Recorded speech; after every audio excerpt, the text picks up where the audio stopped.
อันว่าเพโคตนหนึ่งหุมเอาสามมาเณรตนหนึ่งไปหาไม้สีฟันสามเณรตนหนึ่งเข้าไปสู่ในคุ้มไม้หันยังสร้างใจผู้หนึ่งตายในคุ้มไม้ที่นั่นเอาเป็นอารมณ์แล้วภาวนากระลวดใดแทงอานากามีมังกาแล้วพาโลเพื่อจังมังกาไปบนที่นั่นเจ้าพีคุบอกหันจิงเรียกสามเณรตนนั้น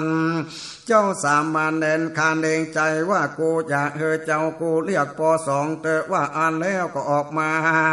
เจ้าพี่คูว่าต้านไปในที่ใดในยะดังเลยว่าอันเจ้าสามเณรไปบอกเหตุอันนั้นแก่เจ้าพี่คูตนนั้น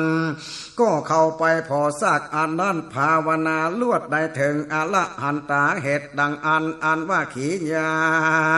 อันได้หันยังปุกกาละตั้งหลายฝูงนี้ได้เจอว่าสาตาการสะตนสามัญญะว่ามีพาโยจานาเกจิอาริญาวาอันว่าไปสู่ที่กุมบาทได้เขาชื่อว่าสันตากาเห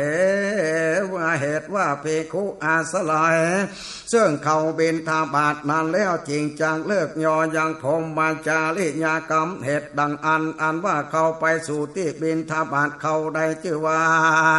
สาตากาสัมปาสัญญะว่าไปมีพาโยจนะอันหนึ่งอันนี้ชื่อว่าสาตากาสาปะสัมมัญญะก่อนแล้วปัญนาพังการหนึ่งอันว่าเพโคปิจารณาดูยังสามปัญญาและอาปาสัญญาเป็นสามัญญา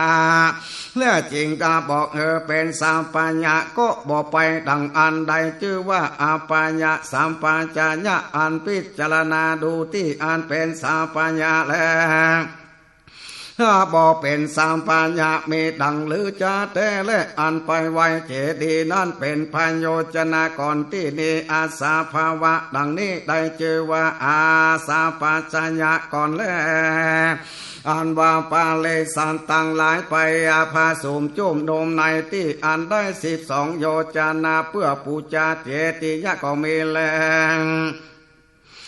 ส่วนยังผู้หญิงและผู้ชายต่างหลายอันปาดับยังตนอันสมควรแก่เขาปีน้องแห่งตน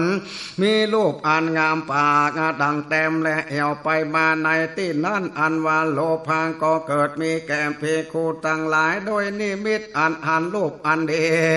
และอันงามในที่นั้นอันว่าถือเอาโดยอาสุภะก็มีและโมหะก็หลงก็มีแก่เพคูโดยนิมิต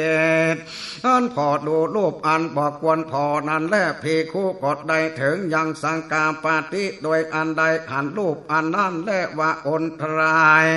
แห่งพรหมาจาริยากรรมก็จังมีจาและอันว่าที่ใดมีสาภาวะดังนี้เป็นอาสาปัญญะก่อนแลที่ใดบอกมีหมู่กานะดังอันชื่อว่าสาปัญญะและไปหันยังสังฆานั่นก็เป็นสาตากะและโดยแท้แลอันว่าคนต่างหลายแปล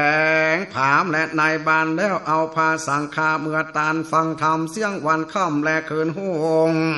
ส่วนว่าผู้หญิงผู้ใจต่างหลายก็แอวไปมาในตีนั้นมากนักและไปในตีนั้นอันว่าอนทราย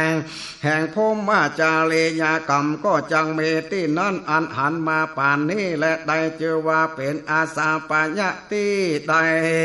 ได้ไปหันไปพอสังฆะบ่เป็นสันนั่นไปหาพาตนเท่าตนแก่ชื่อว่าสานตากาแลงอันว่าผู้หญิงผู้ชายต่างหลายไปสู่ไปหาพระตนเท่าตนแก่มากนักผู้ใจผู้สวยผู้เขาและผู้ออกก็มีมากนักอันว่าอนทลายแห่งพรหมาจาริยากรรมก็จังมีแก่ภิกขุตนนั้นในที่นั้นสันนั้นเหตุอันนั้นที่อันหันมาเป็นสันนั้นได้ชื่อว่าอาสัพพญะและอันไปพอซากผู้อันตายและชื่อว่าสัพพวะ เสมอกันกำโดยอันตนแล้วพอโดยภาวนา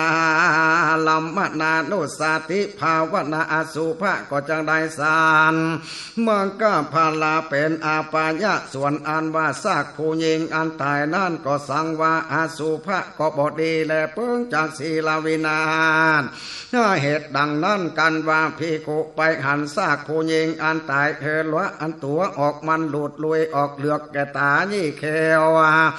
ไล่คุบและว่าอันกันว่าภิกขุไปหันซากผู้หญิงตายอันนั้นก็แล่นหนีอย่าพอดูเตอภิกขุปิจารณาดูยังอันเป็นสาปัญญาและ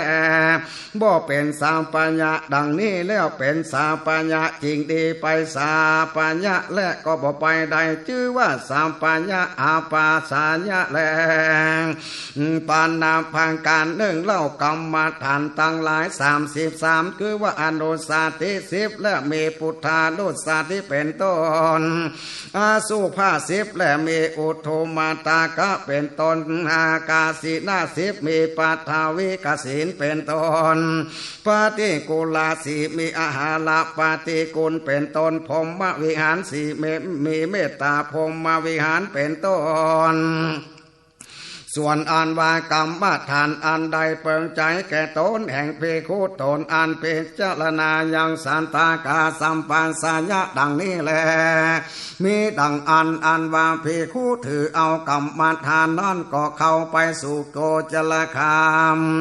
ก็มีแลภิกขุตนนั้นได้เจอว่ากรรมนะโกจลสัมปัญสัญญะก็มีวันนั้นแลขีญาเก่าห้องสามัญญาพาลาสูตรผูกทวนหาก็บังกอมสมเลศสานเดช